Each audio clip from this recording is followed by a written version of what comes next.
Good morning dear student. काफ़ी दिनों से इस बात को लिया जा रहा था कि सर प्रकाश का परावर्तन पर एक वीडियो बनाएं। ये प्रकाश के परावर्तन जो केवल और केवल बोर्ड एग्जाम को बिलोंग करेगा, ठीक है। तो इसको ध्यान से समझेंगे। रिफ्लेक्शन ऑफ लाइट, प्रकाश का परावर्तन। एक्चुअल में प्रकाश का परावर्तन क्या होता है, ध्यान से देखें। देखिए क्या होता है, यदि कोई प्रकाश की किरण किसी चमकदार पृष्ठ पर आपतित होती है तो इस चमकदार पृष्ठ से ये प्रकाश की किरण टकराकर वापस उसी माध्यम में लौट जाए। इस घटना को प्रकाश का परावर्तन कहते हैं। अब परावर्तन की घटना में एक बात और याद रखेंगे कि परावर्तन की घटना में इस प्रकाश किरण का केवल और केवल पाथ बदलता है, इसकी आवृत्ति नहीं बदलती, इसकी तीव्रता नहीं बदलती। तीव्रता थोड़ी बहुत परावर्तित किरण की कम हो सकती है क्योंकि ये जो दर्पण है ये कुछ प्रकाश का अवशोषण कर सकता है। तो कहने का मतलब कि इसका वेग भी ज्यों का त्यों रहेगा क्योंकि ये उसी माध्यम में जा रही, माध्यम नहीं बदला है, इसका मतलब इसका वेग भी वही रहेगा। तो ये वाली किरण को कहते हैं हम आपतित किरण, आपतित किरण, और इस वाली किरण को कहते हैं परावर्तित किरण, परावर्तित किरण, ठीक। और इसके ये जो सतह है M1 और M2, इसको कहते हैं हम परावर्तक पृष्ठ, ये कहलाता परावर्तक पृष्ठ, ये परावर्तक पृष्ठ कहलाता। तो परावर्तक पृष्ठ के लंबवत अगर हम इस बिंदु की बात करें तो इस बिंदु को कहते हैं आपतन बिंदु, आपतन बिंदु। और आपतन बिंदु पर परावर्तक पृष्ठ के लंबवत अगर हम एक काल्पनिक रेखा खींचें तो ये काल्पनिक रेखा अभिलंब कहलाती, अभिलंब, ठीक। और ये वाला जो कोण है अभिलंब और आपतित किरण के बीच का कोण, इसको कहते हैं आपतन कोण, ठीक है। ये कहलाता है आपतन कोण, आपतन कोण। इसको हमेशा आई से व्यक्त करते हैं। और ये वाला कोण जो है वो परावर्तन कोण कहलाता है, परावर्तन कोण। मतलब किस किस के बीच बना है ये, अभिलंब और परावर्तित किरण के बीच ये जो कोण बना है इसे हम परावर्तन कोण कहते हैं और इसे आर से व्यक्त करते हैं, ठीक। तो ये आपतित किरण है, ये परावर्तित किरण है, ये अभिलंब है, ये आपतन कोण है, ये परावर्तन कोण, ठीक। ये घटना कहलाती प्रकाश का परावर्तन, ठीक है। अब इसके बाद हम देखते हैं परावर्तन के नियम, कि परावर्तन के नियम क्या होते हैं। तो देखिए परावर्तन के नियम, laws of reflection, laws of reflection, reflection, परावर्तन के नियम। तो परावर्तन के नियम सिंपल रूप में आप याद रखें कि ये जो है ये आपका दर्पण है मान के चले, या कोई भी चमकदार पॉलिश सरफेस हो सकती है। यहां से प्रकाश किरण आपतित हो रही है और यहां से प्रकाश किरण का परावर्तन हो रहा है। ये आपतित किरण है और ये परावर्तित किरण और ये अभिलंब। तो परावर्तन का नियम कहता है कि ये जो कोण होता है आपतन कोण आई और ये जो कोण होता है आर, इसका मान हमेशा बराबर होता है। माने पहला पॉइंट जो है इसका कि परावर्तन में, परावर्तन की क्रिया में आपतन कोण का मान, आपतन कोण सदैव परावर्तन कोण के बराबर होता है, परावर्तन कोण के बराबर होता है। दूसरा नियम है कि आपतित किरण जो होती है, आपतित किरण, आपतित किरण और परावर्तित किरण, परावर्तित किरण और अभिलंब, अभिलंब एक ही तल में होती है, एक ही तल में होती है, होती, ठीक है। और ये जो तल होता है इन तीनों का, ये परावर्तक पृष्ठ के लंबवत होता है, तो ये समतल दर्पण में प्रकाश का परावर्तन होता है। अब इसके बाद में कभी कभी इमेज, ठीक है, परावर्तन कितने प्रकार का होता है? 2 प्रकार का होता है। नियमित परावर्तन होता है, अनियमित परावर्तन होता है। अनियमित परावर्तन कहां से होता है? खुरदुरी पृष्ठ से होता है, जबकि नियमित परावर्तन कहां से होता है? चिकनी या चमकदार पृष्ठ से होता है। कई बार क्वेश्चन आता है कि अनियमित या विसरित परावर्तन, एक बार क्वेश्चन ऐसा पूछा गया था कि लहरदार समुद्र में जो चंद्रमा का प्रतिबिंब बनता है वो लंबा प्रतीत होता है, किसके कारण? तो इसका कारण है अनियमित परावर्तन के कारण। बोर्ड एग्जाम में परावर्तन का विशेष पार्ट समतल पृष्ठ के लिए नहीं है, गोली पृष्ठ के लिए। तो सबसे पहले हम प्रतिबिंब की परिभाषा एक बार रिवाइज कर लें कि प्रतिबिंब होता क्या है। तो ध्यान से देखेंगे कि प्रतिबिंब क्या है, तो ध्यान देंगे प्रतिबिंब, इमेज, इमेज क्या परिभाषा है इसकी? बिल्कुल परिभाषा लिख रहा हूं, ध्यान से समझेंगे। इमेज प्रतिबिंब, प्रतिबिंब इसकी परिभाषा है किसी बिंदु वस्तु से, किसी बिंदु वस्तु से, बिंदु वस्तु से चलने वाली, चलने वाली प्रकाश किरण, प्रकाश किरणें, प्रकाश किरणें परावर्तन के पश्चात, परावर्तन या अपवर्तन, अपवर्तन के पश्चात, पश्चात जिस बिंदु पर, जिस बिंदु पर मिलती हैं, मिलती हैं या मिलती हुई प्रतीत होती है, मिलती हुई प्रतीत होती है, प्रतीत होती है, उसे, उसे प्रतिबिंब बिंदु कहती है, उसे प्रतिबिंब बिंदु कहती है, प्रतिबिंब बिंदु कहती है, बिंदु कहती है। ठीक, ये प्रतिबिंब की परिभाषा कि किसी बिंदु वस्तु से चलने वाली प्रकाश किरणें परावर्तन या अपवर्तन के पश्चात, अगर हम दर्पण की बात करेंगे तो परावर्तन होगा और लेंस की बात करेंगे तो अपवर्तन होगा, या प्रिज्म की बात करेंगे तो अपवर्तन होगा। उसके पश्चात जिस बिंदु पर मिलती है, वास्तव में अगर मिलेंगी तो वो वास्तविक प्रतिबिंब होगा, और पीछे की ओर बढ़ाने पर जो मिलती है तो वो आभासी प्रतिबिंब होता है। इस तरीके से प्रतिबिंब कितने प्रकार के होती? 2 प्रकार के।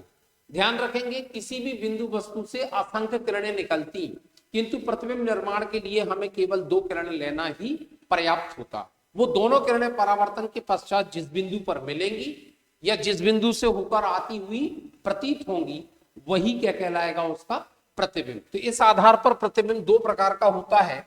एक होता है रियल इमेज, माने वास्तविक प्रतिबिंब, रियल इमेज मतलब वास्तविक प्रतिबिंब, वास्तविक प्रतिबिंब, प्रतिबिंब, ठीक। और दूसरा होता है आभासी प्रतिबिंब, माने वर्चुअल इमेज, वर्चुअल इमेज, आभासी प्रतिबिंब, आभासी, आभासी प्रतिबिंब, ठीक, ये आभासी प्रतिबिंब।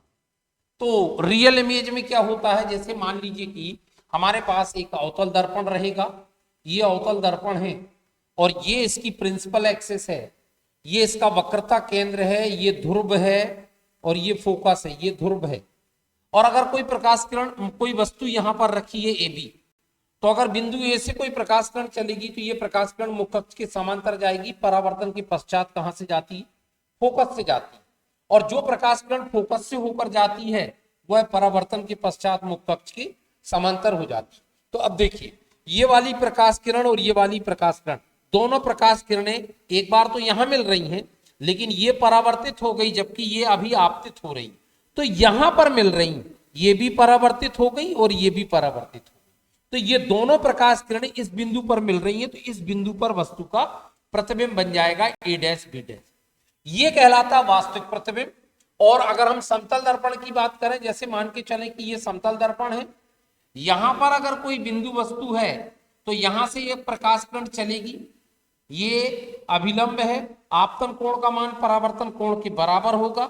अगर प्रकाश किरण यहां से जाकर टकराती है तो यहां पर अभिलंब होगा, या आपतन कोण बड़ा है तो परावर्तन कोण भी बड़ा हो जाएगा। तो अगर हम देखें तो ये दोनों प्रकाश किरणें इस दिशा में मतलब फैल रही, अपसरित हो रही। तो पीछे की तरफ अगर हम इनको बढ़ाएंगे तो ये यहां से यहां पर जाकर मिलती हुई प्रतीत होंगी। तो ये प्रतिबिंब जो है वो कैसा प्रतिबिंब है? आभासी प्रतिबिंब। और ये प्रतिबिंब क्या है? वास्तविक प्रतिबिंब। अगर हम यहां पर पर्दा लगा दें स्क्रीन, तो अगर हम यहां पर स्क्रीन लगा देंगे तो ये प्रतिबिंब उस पर्दे पर बन जाएगा। जबकि हम समतल दर्पण में देखते हैं कि हमारा प्रतिबिंब जब पीछे बनता है तो वहां पर अगर हम कोई स्क्रीन लगाएंगे तो वहां कोई प्रतिबिंब हमें दिखाई नहीं देगा। तो ध्यान रखेंगे, वास्तविक प्रतिबिंब को पर्दे पर प्राप्त किया जा सकता है, जबकि आभासी प्रतिबिंब को पर्दे पर प्राप्त नहीं किया जा सकता। वास्तविक प्रतिबिंब उल्टे बनते हैं, जबकि आभासी प्रतिबिंब सीधे बनते हैं। ये दर्पण के सामने बनते हैं, ये दर्पण के पीछे बनते हैं। और जब ये पर्दे पर बन जाएंगे तो इस प्रतिबिंब को सभी दिशाओं से देखा जा सकता है। जबकि इस प्रतिबिंब को केवल हमारी आंख अगर यहां पर है तो आंख में प्रकाश किरण जिस दिशा में प्रवेश करती है हमें प्रतिबिंब वहीं पर देखने को मिलेगा। तो ये आभासी प्रतिबिंब किसी एक विशेष दिशा से देखे जाने पर ही दिखाई देता है, जबकि वास्तविक प्रतिबिंब सभी दिशाओं से देखे जाने पर दिखाई देता है। तो इस तरीके से ध्यान रखेंगे कि प्रतिबिंब का निर्माण कैसे होता। फिर मैं एक बार बताऊंगा कि किसी भी बिंदु वस्तु से असंख्य किरणें निकलती हैं, लेकिन प्रतिबिंब निर्माण के लिए केवल 2 किरण लेना ही पर्याप्त होता है। वो दोनों किरणें आपस में जहां पर मिलेंगी वहां प्रतिबिंब बनेगा। इसके बाद समतल दर्पण में कुछ विशेष बातें हैं नहीं। इस बात का थोड़ा सा ध्यान रखेंगे कि समतल दर्पण में जब प्रकाश का परावर्तन होता है तो यहां से प्रकाश किरण आती है। अगर ये दर्पण नहीं होता तो ये प्रकाश किरण सीधी जाती, तो ये कहलाती है आपतित किरण की दिशा। ये कहलाती है आपतित किरण की दिशा। ये आपतित किरण की दिशा है। और जब प्रकाश किरण यहां से टकराकर परावर्तित हो जाती है तो ये परावर्तित किरण। तो अब देखिए यहां पर अगर ये दर्पण नहीं होता तो ये इस दिशा में जाती, लेकिन वास्तव में टकराकर ये इस दिशा में चली गई। ये इसका अभिलंब है यहां पर। तो ये कोण कितना है? आई। तो ये कोण भी कितना होगा? आई होगा। क्यों? क्योंकि आपतन कोण का मान परावर्तन कोण के बराबर होता है। इसका मतलब आर का मान भी किसके बराबर होगा? आई के ही बराबर होगा। तो जो ये वाला कोण है ये कहलाता है विचलन कोण। ध्यान रखें, विचलन कोण। ये वाला कोण कहलाता है विचलन कोण। तो ये पूरा कोण कितना है? तो ये पूरा कोण है 180 डिग्री का। यहां से यहां तक ये पूरा कोण, ये 180 में से ये आई और आई 2i घटा देंगे तो ये वाला कोण बचेगा। तो विचलन कोण का फार्मूला याद रखेंगे। विचलन कोण जो होता है वो होता है डेल्टा बराबर 180 माइनस 2i। ऐसा जैसे मान लीजिए कि अगर आपसे एग्जाम में पूछ लिया कि कोई प्रकाश किरण 40 अंश के कोण पर आपतित होती है तो विचलन कोण का मान कितना हो? अगर कोई प्रकाश किरण 40 अंश के आपतन कोण पर आपतित होती, आपतन कोण का मान 40 अंश है, तो विचलन कोण का मान कितना होगा? तो आप डायरेक्ट निकाल देंगे। ये 180 है माइनस 2 और यहां पर 40 रख देंगे, 80 हो जाएगा। तो ये 100 डिग्री निकल के आ जाएगा ऐसा। तो ये विचलन कोण, तो ध्यान रखेंगे इसका। अब इसके बाद में हम देखते हैं गोलीय दर्पण। एक्चुअल में गोलीय दर्पण क्या होता है? गोलीय दर्पण सिंपल सी परिभाषा है। गोलीय दर्पण जिसकी परावर्तक पृष्ठ गोलाकार होती या जिसकी परावर्तक पृष्ठ किसी गोले का भाग होती। जैसे मान लीजिए कि हमारे पास ये एक गोला है, ऐसा एक गोला है इस तरीके का, और अगर हम इसके इतने भाग को कट कर दें और इसके अंदर वाले पृष्ठ पर अगर हम कलई कर दें तो बाहर के पृष्ठ से प्रकाश का परावर्तन होने लगेगा। तो ये कहलाएगा उत्तल गोलीय दर्पण। और यदि हम ऐसा कट करें और बाहर वाले पृष्ठ पर कलई कर दें तो इसके अंदर वाले पृष्ठ से प्रकाश का परावर्तन होने लगेगा। इसको कहते हैं अवतल गोलीय दर्पण। अब ये जो गोलाकार भाग है या ये जो गोलीय पृष्ठ है ये इस गोले का भाग है जिसका केंद्र ये है। तो ये गोले का तो केंद्र है, लेकिन दर्पण का क्या कहलाएगा? वक्रता केंद्र। वक्रता केंद्र कहलाएगा, ये ध्यान रखना, इसको सी से व्यक्त करते। और ये गोली पृष्ठ का जो मध्य बिंदु होता है इसको कहते हैं ध्रुव, ये कहलाता है ध्रुव।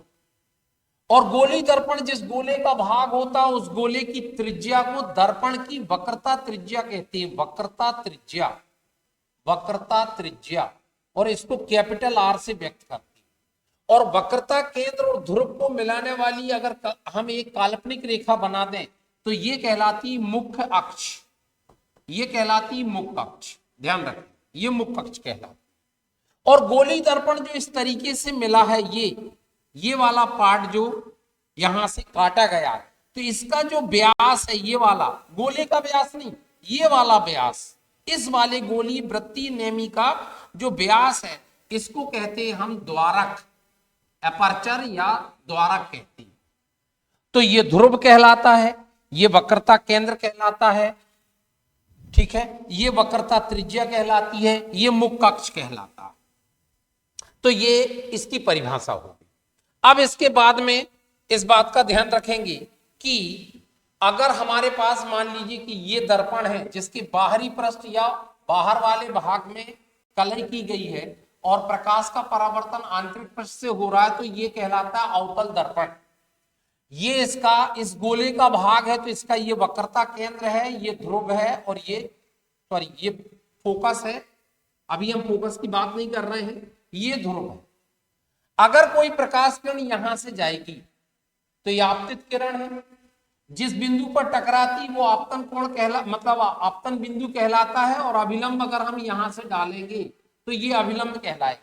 ध्यान रखना, समतल पृष्ठ में अभिलंब सीधा खींच दिया जाता है, लेकिन अगर हमें गोली पृष्ठ का अभिलंब खींचना है तो उसके वक्रता केंद्र से उस बिंदु को मिलाना पड़ता है, क्योंकि ये बनती त्रिज्या और हमें मालूम कि त्रिज्या परिधि पर लंब होती है। इसका मतलब ये वाला कोण कितना है? आई। तो जितना कोण ये है उतना कोण आर का भी होता है, तो ये वाला कोण भी उतना ही होगा। ऐसा ही यहां से भी अगर कोई प्रकाश किरण जाएगी तो ये अभिलंब कहलाएगा ऐसा। तो जितना आपतन कोण उतना परावर्तन कोण हो। तो ये जो प्रकाश किरणें परावर्तन के पश्चात जब मिल रही हैं तो इस बिंदु को कहते हैं हम फोकस बिंदु, ये कहलाता फोकस, फोकस। और ये ध्रुव है, तो ध्रुव से फोकस बिंदु तक की ये जो दूरी है इसको कहते हैं हम फोकस दूरी। तो फोकस बिंदु की सिंपल परिभाषा है कि मुख्य अक्ष के समांतर आपतित होने वाली प्रकाश किरणें परावर्तन के पश्चात जिस बिंदु पर जाकर मिलती हैं वो कहलाता है फोकस बिंदु। और अवतल दर्पण की अगर बात करें तो ये परावर्तक पृष्ठ के सामने मिलेगा, जबकि अगर हम उत्तल दर्पण की बात करें तो उत्तल दर्पण में क्या होगा कि उत्तल दर्पण में प्रकाश किरण यहां से ऐसी जाएगी, इस बिंदु पर आपतित होगी, इसका वक्रता केंद्र यहां है, तो अभिलंब ऐसा हो। अब ये आपतन कोण होगा तो ये परावर्तन कोण होगा, तो प्रकाश किरण ऐसी चली जाएगी, यहां से भी प्रकाश किरण ऐसी जाएगी, टकराएगी, यहां पर अभिलंब ये कहलाएगा, तो ये परावर्तित ऐसी। अब ये प्रकाश किरणें पीछे की ओर बढ़ाने पर जब इस बिंदु पर मिलती हैं तो ये कहलाता है फोकस बिंदु। तो मुख्य अक्ष के समांतर आपतित होने वाली प्रकाश किरणें परावर्तन के पश्चात जिस बिंदु पर मिलती हैं उत्तल में, या जिस बिंदु से होकर आती हुई प्रतीत होती हैं अवतल में, वो फोकस बिंदु कहलाता है। और इसकी फोकस दूरी जो है वो ऋणात्मक होगी और इसकी फोकस दूरी धनात्मक होगी, क्योंकि चिन्ह परिपाटी में हमें बताया जाता है कि आपतित किरण की दिशा में मापी गई दूरियां धनात्मक और विपरीत दिशा में मापी गई दूरियां ऋणात्मक लेते हैं। और प्रत्येक दूरियां कहां से मापते हैं? ध्रुव से। तो देखिए, अगर हम ध्रुव से माप रहे हैं, यहां से चलना शुरू कर रहे हैं, तो यहां पर आपतित किरण की विपरीत दिशा में चल रहा है, तो ये क्या होगा? ऋणात्मक। इसकी वक्रता त्रिज्या भी ऋणात्मक होगी और फोकस दूरी भी ऋणात्मक होगी। जबकि अगर हम इसकी बात करें तो इसका वक्रता केंद्र यहाँ है, तो ध्रुव से वक्रता केंद्र तक की दूरी जो है वक्रता त्रिज्या कहलाएगी। तो ध्रुव के हमें कहा जाना पड़ेगा? उस तरफ जाना है। मैंने कहा जा रहा है? आपतित किरण की दिशा में जा रहा है, तो ये वाली दूरी क्या होगी? धनात्मक होगी। और अगर हम इसकी इस तरफ आएंगे, जैसे वस्तु रखी रहती है, तो उसकी दूरी क्या हो जाएगी? ऋणात्मक हो जाएगी। तो इस तरीके से अब हम प्रतिबिंब के निर्माण की बात करें तो प्रतिबिंब का निर्माण जो है प्रतिबिंब निर्माण की मुख्य 3 पॉइंट हैं। हालांकि वो नियम नहीं है, नियम तो एक ही है, परावर्तन का केवल एक ही नियम, I बराबर R, आपतन कोण का मान परावर्तन कोण के बराबर होता है, और आपतित किरण अभिलंब और परावर्तित किरण सदैव एक ही तल में होती है। तो ये जो है ये उसी से बन के गया है 3 नियम। तो ये पहला नियम कहता है कि जो प्रकाश किरण मुख्य कक्ष के, ये वक्रता केंद्र है, ये फोकस है और ये ध्रुव है, जो प्रकाश किरण मुख्य कक्ष के समांतर आपतित होती है वह परावर्तन के पश्चात कहां से जाती है? फोकस से जाती है अवतल में, और उत्तल में क्या होगा कि जो प्रकाश किरण मुख्य कक्ष के समांतर आपतित होगी, मान लीजिए कि ये इसका वक्रता केंद्र है और ये फोकस, तो ये यहां से होकर आती हुई प्रतीत होगी। ये भी कोई परावर्तन का अलग से नियम नहीं है। अगर हम अभिलंब को वक्रता केंद्र से यहां पर अभिलंब खींचेंगे तो नियम वही रहेगा कि आपतन कोण का मान परावर्तन कोण के बराबर होता है। यहां पर भी अगर हम वक्रता केंद्र से आपतन बिंदु पर एक अभिलंब खींच दें तो नियम वही है कि आपतन कोण का मान परावर्तन कोण के बराबर होता। तो ये पहला नियम है। दूसरा नियम इसी का उल्टा कर दे तो हमें मालूम प्रकाश में उत्क्रमणीयता का सिद्धांत लागू होता है, चाहे परावर्तन का हो चाहे अपवर्तन का। तो दूसरा नियम है कि अगर कोई प्रकाश किरण कहां से जाए? फोकस से होकर जाए। ये देखिए, अगर यहां पर प्रकाश किरण, ये वक्रता केंद्र है, ये फोकस है, ये ध्रुव है, यदि प्रकाश किरण फोकस से होकर जाती है तो परावर्तन के पश्चात वो मुख्य कक्ष के समांतर हो जाती है। यहां पर भी अगर कोई प्रकाश किरण मान के चले, ये अवतल उत्तल दर्पण है, ये वक्रता केंद्र है, ये फोकस है और ये ध्रुव, यदि कोई प्रकाश किरण फोकस से होकर जाती है या फोकस की दिशा में जाती है ऐसे, तो वो परावर्तन के पश्चात मुख्य कक्ष के क्या हो जाती है? समांतर हो जाती है। और तीसरा नियम जो कहता है कि यदि कोई प्रकाश किरण वक्रता केंद्र से होकर जाएगी तो ये वापस उसी दिशा में लौट जाएगी। यहां पर भी परावर्तन का नियम छुपा हुआ है, क्योंकि अगर हम इस बिंदु को सी से मिलाएंगे तो यहां से अभिलंब खींचा जाएगा तो आई का मान 0 होगा, तो आई का मान 0 है तो आर का मान भी क्या हो जाएगा? 0। तो ये प्रकाश किरण उसी दिशा में लौट जाएगा। अब ये सारी बातें तो ठीक है, इसमें जो एग्जाम में पूछा जाता है वो मिरर फार्मूला है। तो अगला हम देखते हैं मिरर फार्मूला, ठीक है। अगले में हम देखते हैं दर्पण सूत्र। दर्पण सूत्र, दर्पण सूत्र या दर्पण समीकरण, दर्पण समीकरण इस तरीके से। तो ये होता क्या है? तो ये होता है 1/f बराबर 1/v और प्लस 1/v। इसको इसी फॉर्म में याद रखें तो ज्यादा अच्छा है। हालांकि आप इसको ऐसा भी लिख सकते हैं 1/f equal to 1/u plus 1/v, कोई अंतर नहीं। लेकिन एक्चुअल में जब लेंस पढ़ेंगे तो 1/f इक्वल टू ये होता है 1/v माइनस 1/u, और इसको हम रिवर्स नहीं कर सकते। इसलिए आप तो एक फॉर्म याद रखो, ये वाला फॉर्म याद रखो कि 1/f equal to 1/v plus 1/u होता है। दर्पण है तो यहाँ पर प्लस आएगा और मिरर है तो यहाँ पर माइनस आ जाएगा। तो सबसे पहले इस फार्मूले को हम डिराइव करते हैं। तो किस तरीके से डिराइव करेंगे जरा ध्यान से देखें, ध्यान से देखेंगे। तो पहले हम देखते हैं फॉर कॉनकेव मिरर, अवतल दर्पण की बात कर लें।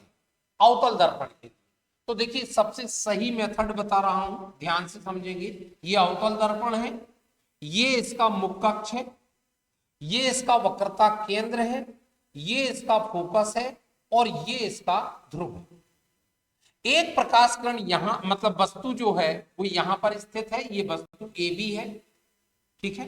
अब हमें जो हमने अभी नियम पढ़ा उस नियम का उपयोग करते हुए हमें प्रतिबिंब का निर्माण करना है।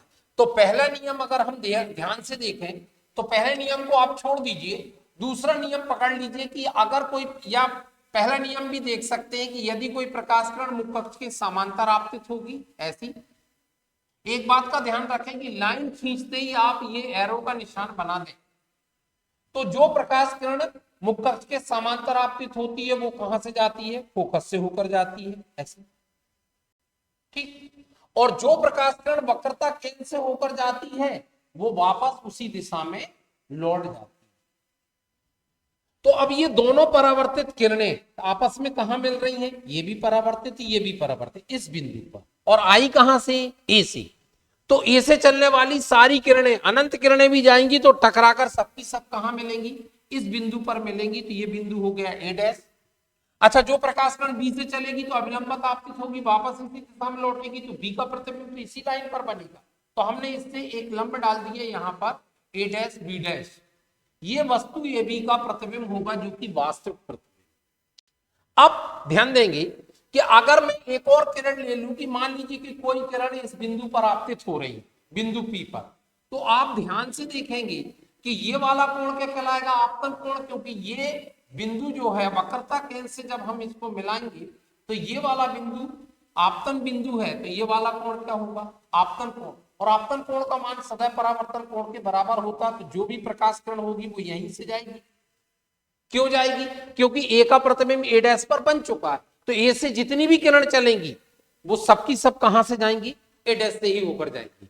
तो हमने ये तीसरी वाली प्रकाश किरण लिया, ये भी परावर्तन के पश्चात कहां से जा रही, ए डैश से। तो अगर ये कोण आई है तो ये कोण भी क्या होगा, आई ही होगा, या आर के बराबर होगा, लेकिन ये दोनों क्या होंगे, बराबर।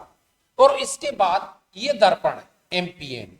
अब आपको दर्पण के बारे में लिखना है कि माना एमपीएन एक अवतल दर्पण है जिसका वक्रता केंद्र सी है, ध्रुव P है, फोकस F है और पीसी मुख्य अक्ष। फिर लिखेंगे एक वस्तु ए बी दर्पण के मुख्य अक्ष के लंबवत परावर्तक पृष्ठ के सम्मुख वक्रता केंद्र से बाहर स्थित। बिंदु ए बी के बिंदु मतलब वस्तु ए बी के बिंदु ए से चलने वाली एक प्रकाश किरण मुख्य अक्ष के समांतर आपतित होती है और परावर्तन के पश्चात फोकस से होकर जाती है। दूसरी प्रकाश किरण वक्रता केंद्र से होकर जाती है और परावर्तन के पश्चात वापस उसी दिशा में लौट जाती है। दोनों प्रकाश किरणें परावर्तन के पश्चात बिंदु ए डैश पर मिलती हैं, अतः ए का प्रतिबिंब ए डैश पर बनता है। बिंदु ए डैश से मुख्य अक्ष पीसी पर लंब ए डैश बी डैश खींचा, जो वस्तु ए बी का वास्तविक प्रतिबिंब होगा। ये इतनी चीजें आपको लिखना पड़ेगी। फिर इसके बाद में बिंदु ए को पी से मिलाया और ए डैश को भी पी से मिलाया, तो एपी जो है वो हो जाएगी आपतित किरण, आपतित किरण और पी ए डैश जो है वो हो जाएगी परावर्तित किरण। अब हमें डेरिवेशन की बात करें तो डेरिवेशन को करने का एक तरीका मैं आपको बता दूं। इसमें एक बार P को आपको कॉमन रखना है। किसको कॉमन रखना है, P को कॉमन रखना है, किसके साथ, वस्तु के साथ और प्रतिबिंब के साथ। तो ध्यान से देखें, एक बार P को कॉमन रखेंगे तो ध्यान देंगे त्रिभुज APB तथा त्रिभुज ए डैश पी बी डैश, ये दो त्रिभुज आपको दिख रहे हैं। इसमें कौन सी चीज कॉमन है, P कॉमन। यहां पर P कैसा है, P कॉमन है। ये आपको याद रखने के लिए, ताकि आप ट्रायंगल को भूल ना जाएं, तो P को आपको कॉमन रखना है, किसके बीच, वस्तु के बीच और प्रतिबिंब के। अब ये दोनों त्रिभुजों को अगर आप ध्यान से देखें, APB माने ये वाला कोण और ए डैश पी बी डैश ये वाला कोण, ये दोनों कोण बराबर हैं और ये भी 90 का है और ये भी कितने का है, 90 का। इसका मतलब कोण समरूपता से ये त्रिभुज क्या हो जाएंगे, समरूप हो जाएंगे। तो त्रिभुज APB समरूप होगा त्रिभुज ए डैश पी बी डैश। अगर ये त्रिभुज समरूप है तो इनकी भुजाएं क्या होंगी, अनुपातिक होंगी। तो इसका लंब क्या है, AB बटे इसका लंब क्या है, ए डैश बी डैश, बराबर इसका आधार कितना है, PB। ये PB इसका आधार है और इसका आधार कितना है, PB डैश, PB डैश। ये हो गया आपका समीकरण 1। अब देखिए किसको कॉमन रखा, पी को, एक बार सी को कॉमन रख लीजिए। सी कहां है, ये किस किस के बीच कॉमन रखना है, वस्तु के बीच और प्रतिबिंब के बीच। तो देखिए एक बार सी को कॉमन रखेंगे तो क्या हो जाएगा, ए सी बी, त्रिभुज ए सी बी समरूप है त्रिभुज ए डैश सी और बी डैश। कैसे समरूप है, ये दोनों कोण जो हैं वो बराबर है, ये शीर्षाभिमुख कोण, और ये 90 का है तो ये भी तो 90 का, तो इनकी भुजाएं भी क्या हो जाएंगी, अनुपातिक हो जाएंगी। इनकी भुजाएं भी जो है वो अनुपातिक हो जाएंगी। तो ध्यान देंगे अगर ये त्रिभुज समरूप है तो इनकी भुजाएं क्या होंगी, अनुपातिक होंगी। तो अब देखिए इन दोनों त्रिभुज में इसका लंब क्या है, ए बी, इसका लंब क्या है, ए डैश बी डैश, बराबर इसका आधार क्या है, बी सी, और इसका आधार क्या है, इसका आधार है बी डैश सी। ये हो गया समीकरण। बस अब आप देख लीजिए समीकरण 1 में इसके जो LHS हैं वो आपस में कैसे हैं, बराबर। तो अगर ये बराबर है तो ये भी क्या होंगे, बराबर। तो यहां पर लिख देंगे समीकरण 1 व 2 से क्या हो जाएगा, ये हो जाएगा पीबी बटे पीबी डैश बराबर बीसी बटे बी डैश सी। अब यहां तक तो आप बड़े आराम से कर लेते हैं, लेकिन यहां के बाद से अब ध्यान रखेंगे, हमने पढ़ा है चिन्ह परिपाटी में कि प्रत्येक दूरियां कहां से मापती हैं, ध्रुव से, मतलब P से। तो P यहां पर है, यहां पर भी है, यहां P नहीं है, यहां भी नहीं, तो हम P के टर्म्स में इनको लिखेंगे। तो ये तो एज इट इज रहेगा PB बटे PB डैश बराबर ये BC है। तो देखिए BC को मैं क्या लिख सकता हूं, BC को मैं लिख सकता हूं PB डैश माइनस PC। क्या लिख सकता हूं, PB माइनस PC। PB में से PC को सब्ट्रैक्ट करेंगे तो ये बचेगा। फिर अपॉन में देखें तो अपॉन में B डैश C है, तो B डैश C ये है, ये B डैश C है, तो इसको क्या लिखेंगे, PC में से PB डैश को घटा देंगे तो PC माइनस PB डैश, ये अपना नया इक्वेशन 3 हो गया। अब देखिए हर जगह P आ गया, इसमें भी आ गया, इसमें भी, इसमें भी। तो अब हम साइन कन्वेंशन का यूज कर लेंगे, चिन्ह परिपाटी, उचित चिन्ह परिपाटी, उचित चिन्ह परिपाटी, परिपाटी का प्रयोग। जब हम उचित चिन्ह परिपाटी का प्रयोग करेंगे तो ध्यान से देखिए पीबी, तो पीबी, अब देखिए P से चलना शुरू करना, कहां आना, B की तरफ, तो आपतित किरण के कहां आ रहा है, विपरीत, तो क्या आ जाएगा, माइनस आ जाएगा। और B पर वस्तु रखी है तो वस्तु की दूरी को U से व्यक्त करेंगे तो ये हो जाएगी वस्तु की दूरी, वस्तु की दूरी। आगे देखते हैं PB डैश, तो P से लगाकर B डैश तक, तो ये PB डैश, P से लगाकर B डैश तक, फिर इस तरफ आ रहे हैं तो फिर माइनस होगा, और B डैश पर है प्रतिबिंब तो ये हो जाएगा भी, तो ये हो जाएगा प्रतिबिंब की दूरी, प्रतिबिंब की दूरी। इसके बाद और क्या बचा, PB तो हो चुका है, PC बचा है, PC, तो PC क्या होता है, तो ध्यान देंगे P से लगाकर C तक आना है, तो P से लगाकर C तक फिर माइनस आएगा, और ये वक्रता केंद्र है तो ये हो जाएगी वक्रता त्रिज्या, ये हो जाएगी वक्रता त्रिज्या। ठीक, इन सभी मानों को हम समीकरण 3 में रख दें, तो उपरोक्त मानों को समीकरण 3 में, समीकरण 3 में रखने पर क्या हो जाएगा, समीकरण 3 में ध्यान से देखेंगे, ये हो जाएगा PB, तो PB का मान कितना, माइनस U, ठीक, PB का मान अपॉन PB डैश, तो माइनस B बराबर PB कितना है, माइनस U माइनस PC का मान है माइनस R बटे PC minus R, minus as it is रहेगा, और PB डैश, तो PB डैश कितना है, माइनस B। तो इसको थोड़ा सॉल्व कर लेंगे, ये माइनस से माइनस कैंसिल, तो ये आ गया U अपॉन V बराबर ये हो जाएगा माइनस यू और प्लस आर, माइनस माइनस का प्लस आर, ये माइनस आर और ये हो जाएगा प्लस भी। अब हमें मालूम कि वक्रता त्रिज्या जो होती है वो फोकस दूरी की दुगनी होती है। आर का मान 2f से 2f के बराबर होता है, तो हम आर की जगह हम क्या रख देंगे, 2f रख देंगे। तो वैल्यू रखेंगे तो ये हो जाएगा u upon v equal to minus U plus 2f upon R की जगह माइनस 2f प्लस v। अब इसका हम क्रॉस मल्टीप्लिकेशन करेंगे, तो जब इसमें माइनस क्या हो जाएगा 2f u plus you we, ये उस तरफ जाएगा तो माइनस यू वी और ये इसका इसमें करेंगे तो प्लस प्लस ये हो जाएगा 2f v।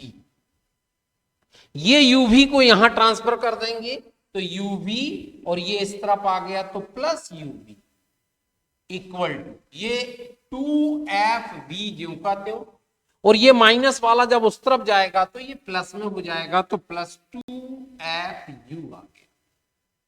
ठीक, uv uv कितना हो जाएगा, ये uv और uv 2uv इक्वल टू, इसको पहले लिख रहा हूं 2fu प्लस 2fv।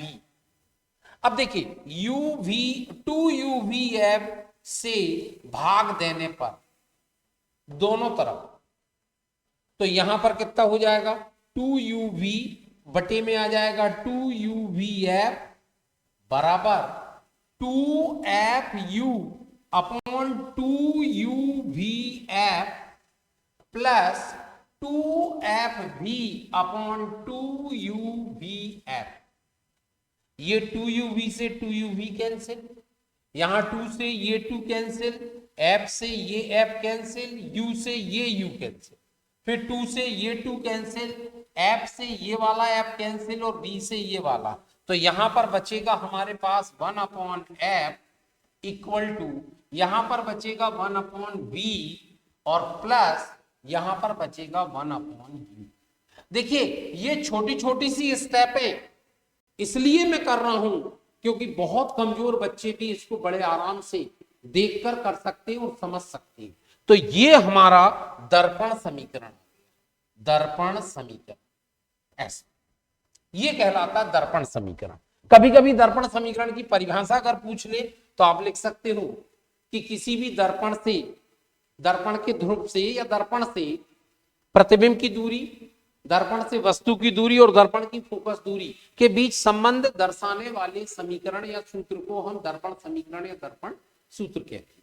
तो ये आपका उत्तल लेंस के लिए ये निकल के आ गया, ठीक है, दर्पण के लिए, उत्तल दर्पण के लिए ये निकल के आ गया कि इस तरीके से दर्पण समीकरण निकालना है आपको। ठीक, अब हम अवतल दर्पण की बात करेंगे, तो अवतल दर्पण के लिए कैसे करेंगे जरा ध्यान से समझेंगे। अवतल दर्पण के लिए, उत्तल दर्पण के लिए, फॉर कॉन्वेक्स मिरर,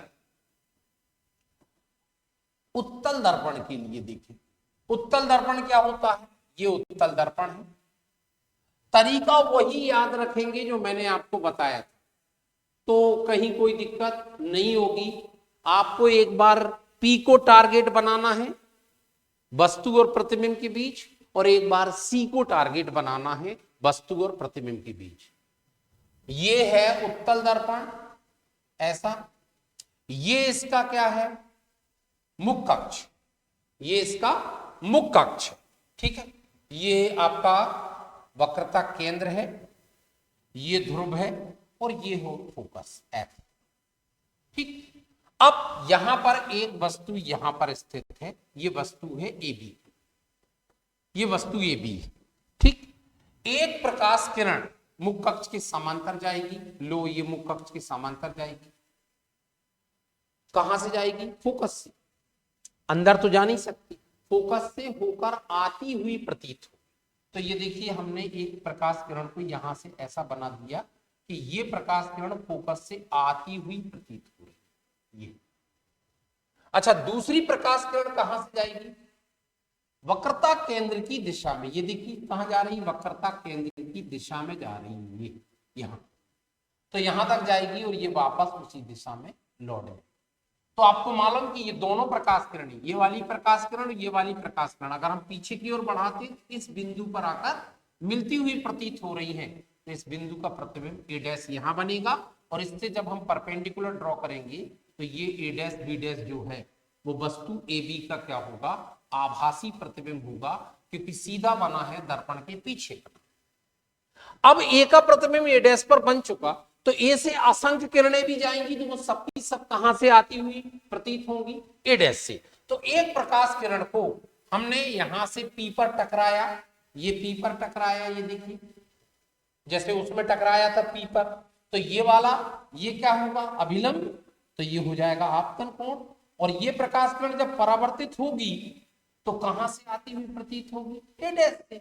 क्यों, क्योंकि ए का प्रतिबिंब तो ए डैश पर बन चुका है, तो ए से असंख्य किरणें भी टकराकर यहां लौटेंगी, लेकिन जब उनको पीछे की ओर बढ़ाएंगे तो वो सब की सब कहां मिलेंगी, ए डैश पर मिलेंगी। तो बस ये बन गया अपना प्रतिबिंब आभासी। अब आपको इसकी व्याख्या थोड़ी सी 4 लाइन में लिखना है कि माना एमपीएन एक उत्तल दर्पण है जिसका वक्रता केंद्र सी, ध्रुव पी, फोकस एफ तथा पीसी मुख्य अक्ष। एक वस्तु ए बी दर्पण के परावर्तक पृष्ठ के सम्मुख यू दूरी पर स्थित है, ये दूरी यू होती है।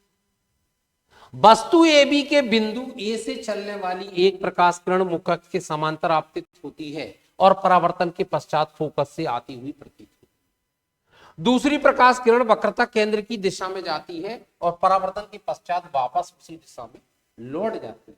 दोनों परावर्तित प्रकाश किरणों को पीछे की ओर बढ़ाती है तो बिंदु ए डैश पर मिलती है, अतः बिंदु ए का प्रतिबिंब ए डैश पर बनता है।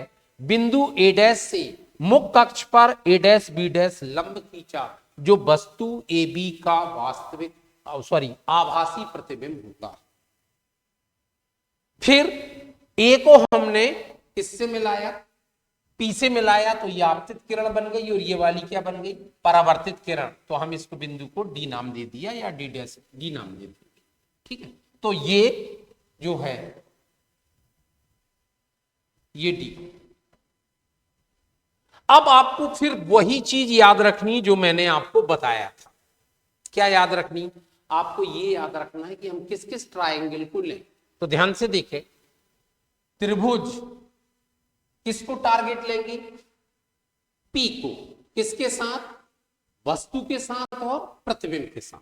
तो पी को टारगेट रखेंगे तो ए पी बी ये समरूप हो जाएगा ए डैश पी बी डैश में, ए डैश पी बी डैश में। क्यों होगा समरूप, चाहो तो आप कोणों को भी लिख सकते हो। देखिए ध्यान से, ये कोण मान के चले थीटा है तो ये कोण भी कितना होगा, थीटा। क्यों, आपतन कोण परावर्तन कोण बराबर होते हैं। अच्छा ये कोण थीटा है तो ये वाला कोण कितना होगा, ये भी तो थीटा होगा ना, क्योंकि ये क्या है, शीर्षाभिमुख।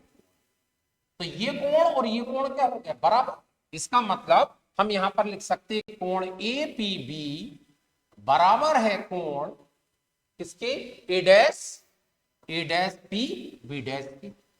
एक कोण ये बराबर, दूसरा ये 90 अंश है तो ये भी तो 90 अंश है। तो क्या हो जाएगा, कोण ए बी पी और ये हो जाएगा कोण ए डैश बी डैश पी, ये 90 डिग्री का। तो अगर दो कोण बराबर हैं तो कोण कोण समरूपता कहती है कि त्रिभुज ए पी बी समरूप होंगे त्रिभुज ए डैश पी बी डैश।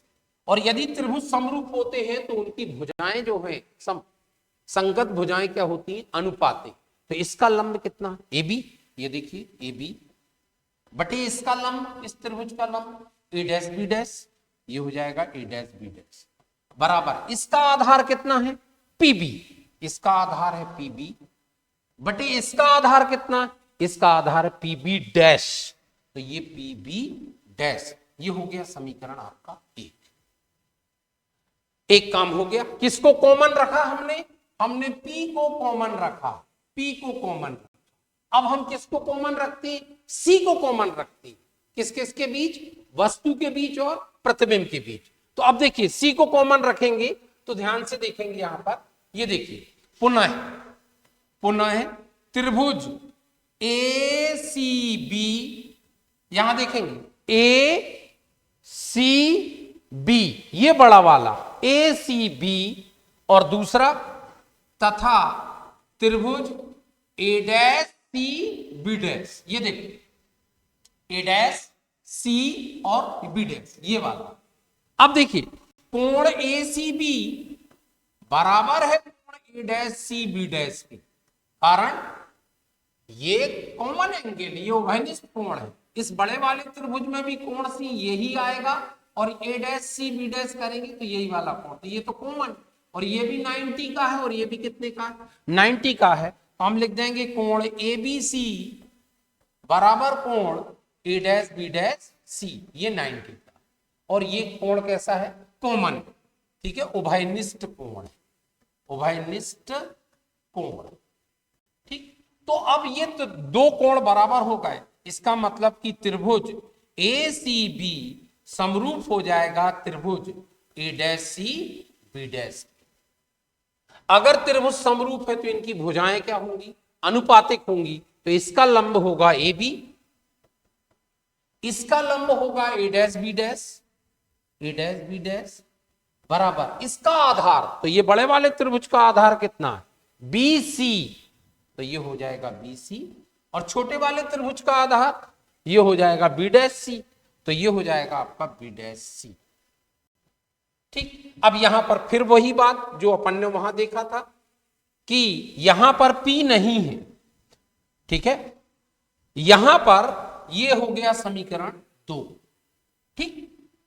अब समीकरण 1 और 2 को देखिए, तो समीकरण 1 और 2 को अगर आप ध्यान से देखेंगे तो इन दोनों के LHS बराबर है, ये देखिए, तो RHS भी क्या हो जाएंगे, बराबर हो जाएंगे। तो हम यहां पर देखेंगे कि RHS बराबर होंगे, इसका मतलब PB बटे PB डैश बराबर BC बटे B डैश C, ठीक।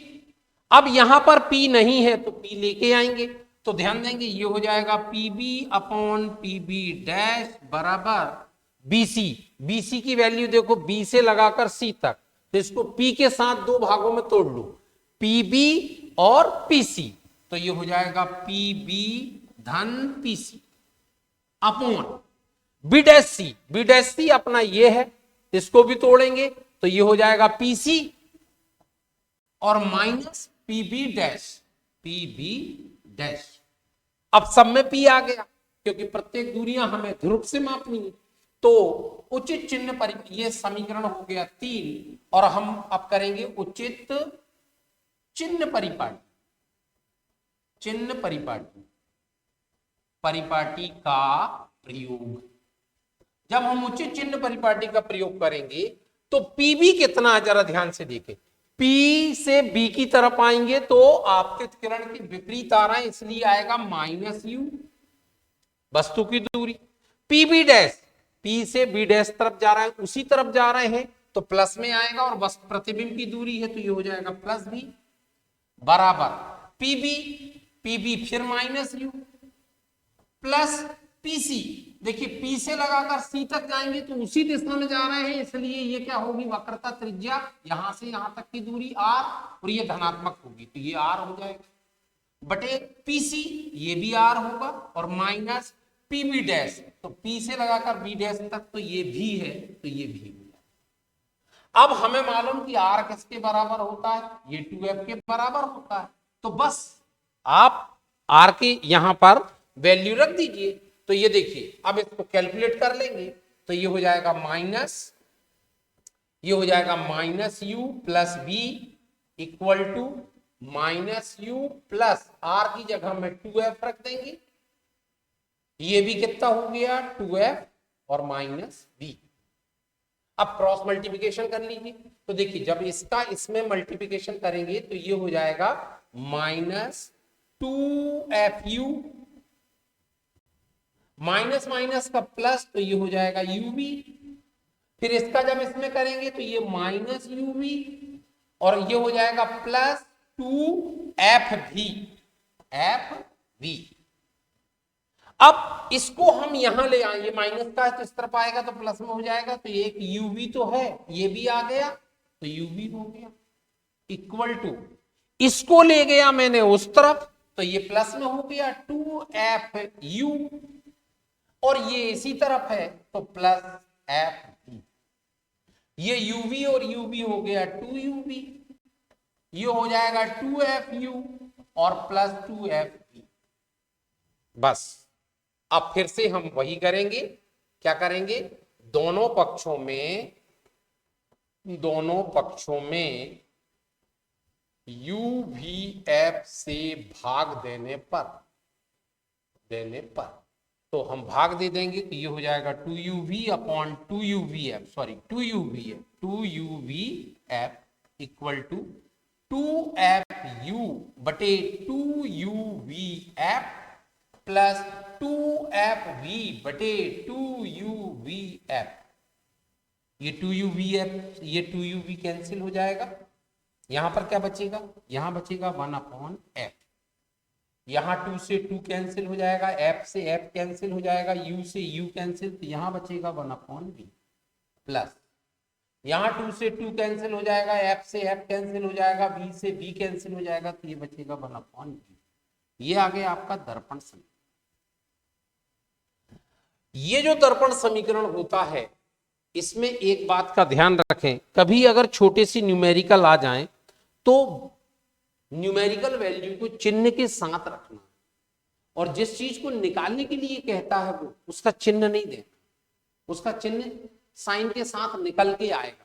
तो जैसे मान लीजिए कि हमें U और V के मान दिए और F निकालने के लिए कहा है, और F का मान अगर हमने माइनस का प्रयोग ना करके -15 सेंटीमीटर आया तो हम कहेंगे कि अवतल दर्पण, और यदि प्लस में आया तो कहेंगे कि उत्तल दर्पण। तो ध्यान रखेंगे अज्ञात राशियों के चिन्ह नहीं देते, केवल जो ज्ञात राशि जिनके आंकिक मान दिए रहते हैं उन्हीं के चिन्ह देते हैं, तो इस बात का ध्यान रखें। अब इसमें कई बार ऐसे क्वेश्चन भी आ जाते हैं कि जैसे अगर आपसे पूछ ले कि अवतल दर्पण में बने वस्तु और वास्तविक प्रतिबिंब के बीच की न्यूनतम दूरी कितनी होगी। तो देखिए अवतल दर्पण में जब वस्तु वक्रता केंद्र पर होती है, यहां पर वक्रता केंद्र पर, ठीक, तो इसका प्रतिबिंब वक्रता केंद्र पर ही बनता। तो ध्यान रखना कई बार इस टाइप के क्वेश्चन पूछ लेता है कि अवतल दर्पण में बने वस्तु के वास्तविक प्रतिबिंब और वस्तु के बीच की न्यूनतम दूरी कितनी होगी, तो 0 आएगा, ध्यान रखना, और अधिकतम दूरी कितनी होगी, तो इन्फिनिटी, क्योंकि जब वस्तु अनंत पर होती तो प्रतिबिंब फोकस करता। तो इस बात का ध्यान रखेंगे, ऐसे छोटे छोटे क्वेश्चन पूछ लेता। इसके बाद में हम देखते हैं रैखिक आवर्धन। रैखिक आवर्धन लीनियर मैग्निफिकेशन कहलाता है, लीनियर मैग्निफिकेशन।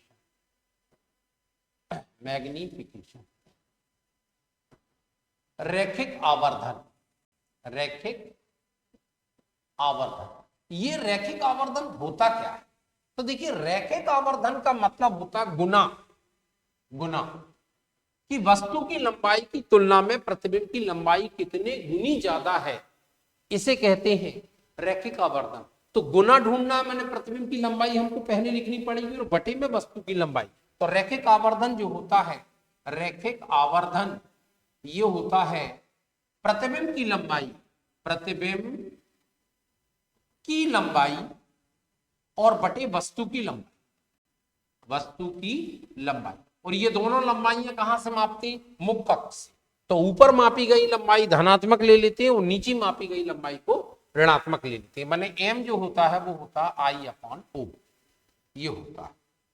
अब अगर हम अलग अलग दर्पण का रैखिक आवर्धन की बात करें तो देखिए ये अवतल दर्पण है, हमें मालूम है कि ये इसका ध्रुव है, ये इसका वक्रता केंद्र है और ये इसका फोकस, और एक वस्तु यहां पर है।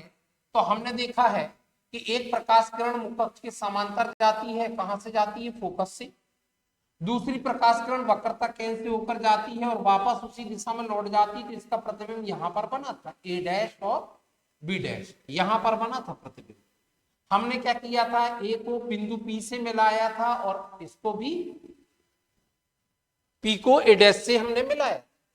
अब हमें ध्यान देंगे, यहां पर हमने एक चीज देखा था कि त्रिभुज ए पी बी समरूप होता है त्रिभुज ए डैश पी बी डैश, और यदि त्रिभुज समरूप है तो इनकी भुजाएं क्या होंगी, अनुपाते। तो अब इसका लंब लेना, छोटे वाले त्रिभुज का, इसका लंब क्या होगा, ए डैश बी डैश बटे इसका लंब क्या होगा, ए बी। इसका आधार क्या होगा, पी बी डैश, और इसका आधार क्या होगा, P B dash P B.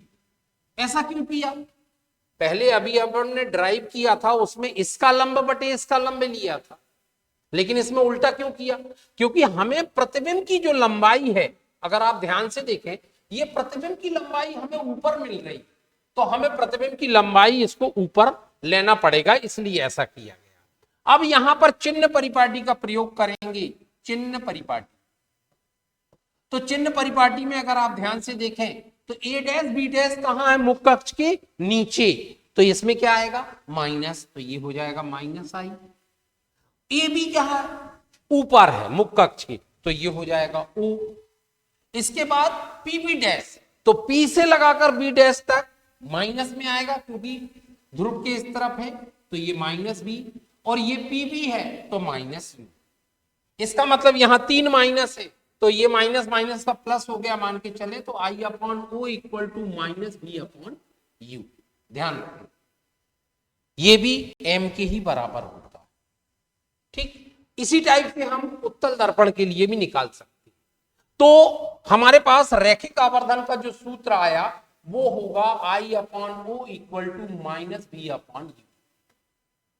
अब इसमें बहुत सारी चीजें पूछी जाती हैं, जैसे आपसे कहा कि किस दर्पण का रैखिक आवर्धन 1 होगा, ठीक है, रैखिक आवर्धन 1 किसका होगा, +1, तो समतल दर्पण, क्योंकि समतल दर्पण में बना हुआ प्रतिबिंब जो होता है वो ठीक वस्तु के बराबर होता है, इसलिए +1। लेकिन -1 किस में होगा, तो अवतल होगा, क्योंकि जब वस्तु वक्रता केंद्र पर होती है तो प्रतिबिंब वक्रता केंद्र पर ही बनता, ठीक वस्तु के बराबर बनता है, माने प्रतिबिंब की लंबाई और वस्तु की लंबाई तो बराबर है, लेकिन वो नीचे बनता है इसलिए माइनस आएगा, तो वो -1।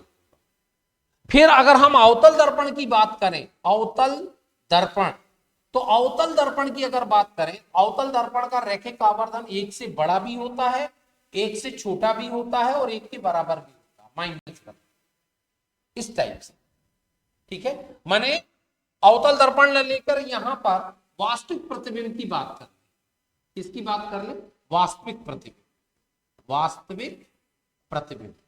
तो वास्तविक प्रतिबिंब का रैखिक आवर्धन जो होता है वो हमेशा, इसको भी अलग कर दे रहा हूं, अलग अलग बता रहा हूं, ये पॉइंट नंबर 1, वास्तविक प्रतिबिंब का रैखिक आवर्धन हमेशा ऋणात्मक होता है, हमेशा क्या होता है, ऋणात्मक। एम की वैल्यू जो है वो 0 से छोटी रहेगी। क्यों रहेगा ऋणात्मक, इसलिए रहेगा क्योंकि वास्तविक प्रतिबिंब सबके सब उल्टे बनते हैं। दूसरा, आभासी प्रतिबिंब की बात करें तो आभासी प्रतिबिंब, आभासी प्रतिबिंब, तो आभासी प्रतिबिंब की स्थिति में रैखिक आवर्धन 1 से मतलब 0 से क्या होगा, बड़ा होगा, क्योंकि आभासी प्रतिबिंब हमेशा सीधे बनते। अब हम दर्पण की बात करें, तो दर्पण की बात करेंगे तो जब हम समतल दर्पण की बात करेंगे, समतल दर्पण, ध्यान रखेंगे ऑब्जेक्टिव क्वेश्चन आएंगे इससे, समतल दर्पण, तो समतल दर्पण का रैखिक आवर्धन 1 के बराबर होता है। उत्तल दर्पण की बात करें तो उत्तल दर्पण में बना हुआ प्रतिबिंब हमेशा वस्तु से छोटा रहता है और हमेशा सीधा और आभासी रहता है, इसलिए इसका रैखिक आवर्धन 1 से क्या होगा, हमेशा छोटा आएगा, क्योंकि वस्तु की लंबाई हमेशा बड़ी रहती है, प्रतिबिंब की हमेशा छोटी रहती, तो अंश का मान छोटा रहेगा और हर का मान बड़ा रहेगा उत्तल के लिए। अच्छा, दोनों धनात्मक होती है क्योंकि दोनों कहां बनती है, मुख्य अक्ष के ऊपर। लेकिन अवतल की बात करें, अवतल दर्पण, तो अवतल दर्पण का जो रैखिक आवर्धन होता है वो 1 से बड़ा भी होता है। आभासी प्रतिबिंब जब बनता है, जब वस्तु फोकस और ध्रुव के बीच होती है, तो वस्तु का प्रतिबिंब वस्तु की ओर ही बनता है, आभासी बनता है बड़ा, तो ये 1 से बड़ा है, 1 से छोटा भी होता है। और 1 के बराबर भी हो, 1 के बराबर, 1 के बराबर या -1 के बराबर, -1 के बराबर। तो देखिए -1 के बराबर है कब होगा, जब वक्रता केंद्र पर।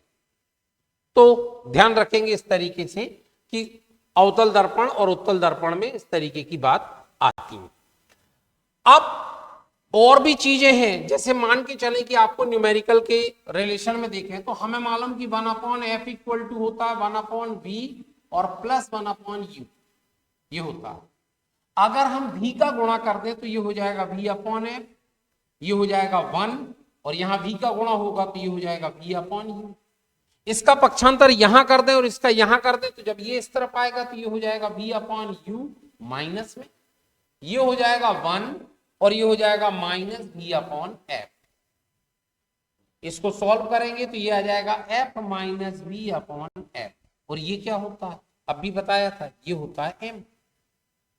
ऐसे ही अगर हम दर्पण समीकरण हमें पता है 1/f इक्वल टू 1/v और प्लस 1/u, तो हम u का गुणा करेंगे, u का गुणा, तो जब हम u का गुणा करेंगे तो ये हो जाएगा u/f इक्वल टू u/v और प्लस 1।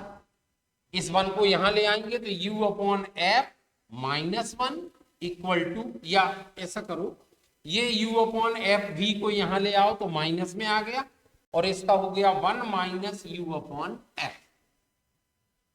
ये क्या हो जाएगा, f माइनस u/f, और ये हो जाएगा माइनस u/v। दोनों को पलट देंगे तो ये हो जाएगा -v/u equal to f/f minus u, और ये क्या है, ये तो m है। इसका मतलब ये है कि हमारे पास एक फार्मूला आ गया m equal to I/o equal to -v/u equal to क्या हो जाएगा, f minus v/f equal to f/f minus u। इस फार्मूले को अगर आप अच्छे से याद रखें तो जो छोटे छोटे सी न्यूमेरिकल अगर आपको दिए जाएंगे बोर्ड एग्जाम में तो बड़े आराम से इसमें मान रख के आप मतलब कर सकते हैं। इसका यूज भी इसके साथ कर सकते हैं, इसके साथ हम इसको भी ले सकते हैं, इन दोनों को भी ले सकते हैं, इसके साथ इसको भी ले सकते हैं। तो बोर्ड एग्जाम में जो न्यूमेरिकल आते हैं वो इसी लेवल में आते हैं कि आपको 3 क्वांटिटी दी रहेगी और एक की वैल्यू निकालने के लिए दिया रहेगा, तो आपको साइन के साथ लेना है, जो न्यूमेरिकल वैल्यू दी रहेगी, और जो अननोन क्वांटिटी रहेगी उसका साइन नहीं देना है।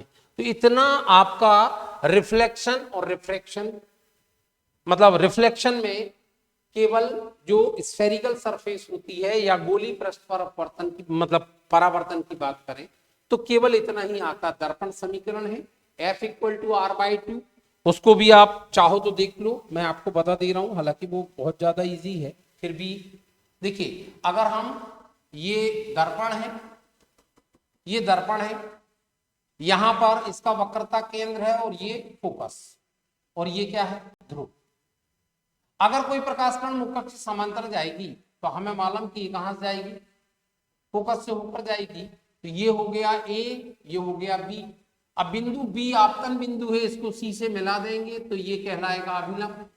अब अगर मान लीजिए ये कोण कितना है, थीटा, आपतन कोण, तो ये कोण भी क्या हो जाएगा, थीटा, क्योंकि ये परावर्तन कोण और ये दोनों बराबर होते हैं। और AB जो है PC के समांतर है तो ये कोण थीटा है, तो ये कोण भी क्या हो जाएगा, थीटा। तो अब आप देखिए इन दो त्रिभुजों में ये दोनों कोण क्या हो गए, बराबर हो गए। तो अगर ये कोण बराबर है तो इनके सामने की भुजाएं भी क्या हो जाएंगी, बराबर। तो इस कोण के सामने की भुजा हो जाएगी FB और इक्वल टू हो जाएगा इस कोण के सामने की भुजा हो जाएगी CF। अब देखिए ये जो मतलब दिया जाता है, ये पैरेक्सियल रे या ऐसी प्रकाश किरण जो मुख्य अक्ष के बहुत पास होती है, तो उसके लिए हमें लिखना पड़ता है कि यदि दर्पण का द्वारक छोटा है, द्वारक छोटा है, तब FB जो है वो काय के बराबर होता है, FP के बराबर। तो उस कंडीशन में ये हो जाएगा FP और ये हो जाएगा CF। अब दोनों पक्षों में FP जोड़ देंगे, FP जोड़ने पर तो दोनों पक्षों में अगर हम एफ पी जोड़ेंगे तो ये एफ पी धन एफ पी बराबर सी एफ धन एफ पी, ऐसा जोड़ दिए, ये हो जाएगा 2FP और ये हो जाएगा CP। FP धन, ये देखिए CF धन FP, CF धन FP, तो ये हो जाएगा CP। अब चिन्ह परिपाटी का प्रयोग कर लेंगे तो FP माने P से F तक होगा माइनस में, तो ये -2F हो जाएगा और this is equal to PC, तो P से लगाकर C तक -R आ जाएगा, तो ये माइनस से माइनस कैंसिल हो जाएगा और F equal to R/2। Focus दूरी वक्रता त्रिज्या की आधी होती है या वक्रता त्रिज्या फोकस दूरी की दुगनी होती है गोली दर्पण के। इस तरीके से बड़े आराम से आप प्रूव कर सकते हैं, इसमें कहीं कोई संशय नहीं है। फिर अगर देखिए एक्चुअल में तो ये जो फार्मूला होता है वो ये फार्मूला नहीं होता है, एफ का मान जो होता है वो R-R cos R/2 cos theta, ये पैरेक्सियल रे के लिए होता है। जनरल रे के लिए थीटा अगर आई जो है थीटा आपतन कोण है तो उसके लिए ये सूत्र होता है। अब पैरेक्सियल के रे के लिए cos थीटा की वैल्यू क्या हो जाएगी 0, तो cos 0 0 हो जाएगा, तो R का मान क्या हो जाएगा R-R/2, तो निकल के आ जाएगा R/2, तो F। खैर विशेष आपको इससे मतलब नहीं है, लेकिन अगर मैंने आपको बता दिया कि अगर मान लीजिए कि ये वाली आपतित किरण मुख कक्ष के बहुत पास नहीं है और उसने आपतन कोण का मान दिया तो फिर ये वाला फार्मूला लगाएंगे तब फोकस दूरी निकलेगी, ध्यान रखना इस चीज का। तो ये लगभग आपका गोली पृष्ठ में परावर्तन लगभग इतना ही है, इससे जुड़े हुए छोटे छोटे से क्वेश्चन कर लें। कभी कभी वो पूछता है कि एक दर्पण को पानी में डुबा देंगे तो क्या हो, तो देखिए उसकी फोकस दूरी प्रभावित नहीं होगी, क्योंकि दर्पण की फोकस दूरी केवल और केवल वक्रता त्रिज्या पर निर्भर करती है। फिर कई बार ये पूछता है कि अगर कोई दर्पण को ऐसा काट दिया जाए तो फोकस दूरी पर क्या प्रभाव पड़े, कोई प्रभाव नहीं पड़े, कोई प्रभाव नहीं पड़े। हाँ, बनने वाले प्रतिबिंब की तीव्रता थोड़ी सी कम हो जाएगी, बाकी प्रभाव नहीं पड़े। तो इस बात का ध्यान रखें, ये छोटी छोटी सी, तो ये पूरा लेसन आप कंप्लीट कर लें। एक बार के बैठने में ही कॉपी पेन निकाल के बैठें और उसको सिस्टमेटिक लिखकर नोट करें। Thank you.